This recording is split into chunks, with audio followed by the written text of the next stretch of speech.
மங்கள பட்டினில் மணக்கோலம் விவாகா வழங்கும் சுபமுகூர்த்த பட்டு தி Chennai silk D நகர் வேளச்சேரி குரோம்பேட் மற்றும் திருவள்ளூர். சேலத்தில் பிரம்மாண்டமாக நடைபெற்று வரும் திமுக இளைஞரணி மாநாட்டின் மேடைக்கு முதலமைச்சர் மு க ஸ்டாலின் வருகை புரிந்திருக்கிறார். கூடுதல் விவரங்களோடு இணைக்கிறார் செய்தியாளர் பாரிகார்த்திக். இது குறித்தான மேலும் விவரங்கள். வணக்கம். மாநாட்டு திடலில் தொண்டர்களால் பெரிதும் எதிர்பார்க்கப்பட்ட முதலமைச்சர் அவர்கள் தற்போது மாநாட்டு திடலுக்கு வந்திருக்கிறார். தொண்டர்கள் எல்லாம் உறக்க சத்தமிட்டு அவருக்கு வாழ்த்து தெரிவித்து வருகிறார்கள். முன்னதாக மேடைக்கு வந்தவர் தந்தை பெரியார், பேரறிஞர் அண்ணா, அதே போல கலைஞர் அன்பழகன் அவர்கள் திருவுருவப்படத்திற்கு மலர் தூவி மரியாதை செய்து தற்போது மாநாட்டு திடலுக்கு இறுதிக்கட்ட நிகழ்வாக இப்போது முக்கிய தலைவர்கள் பேச இருக்கிறார்கள்.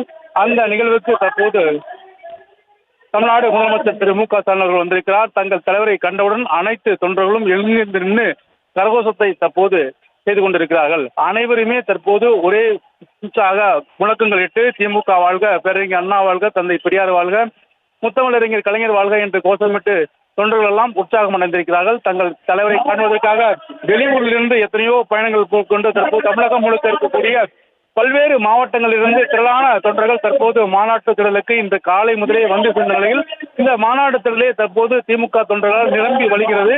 அந்த வகையிலே தங்கள் தலைவரை கண்டவனும் உற்சாக பெருமிகுதியில் அனைத்து தொண்டர்களுமே தற்போது தலைவரை பார்த்து வாழ்க என்று தங்கள் தலைவரை பார்த்து வாழ்க என்று கோஷமிட்டு வருகிறார்கள். அவர்களை பார்த்து புன்னகைத்தபடி கையசைத்தப்படும் நன்றி தெரிவித்து அவர்களுக்கு வணக்கம் தெரிவித்தார் முதலமைச்சர் அவர்கள்.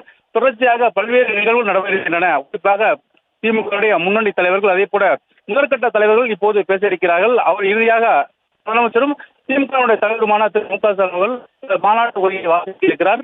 தற்போது இந்த நிகழ்வானது இறுதிக்கட்ட எட்டிருக்கிறது. இன்று காலை 9 மணிக்கு திமுக கொடியுடன் ஏற்றி மாநாடு துவங்கிய பின்னர் தற்போது தொடர்ச்சியாக பல்வேறு பேராசிரியர்கள் உள்ளிட்ட பல்வேறு பேச்சாளர்கள் பேசி முடித்தவரும் கடைசியாக இறுதிக்கட்ட நிலைவாக தற்போது முன்னணி தலைவர்கள் தற்போது பேச இருக்கிறார்கள்.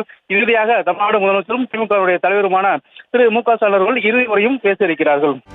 செய்திகளை உடனுக்குடனும் துல்லியமாகவும் தெரிந்து கொள்ள சப்ஸ்கிரைப் பண்ணுங்க.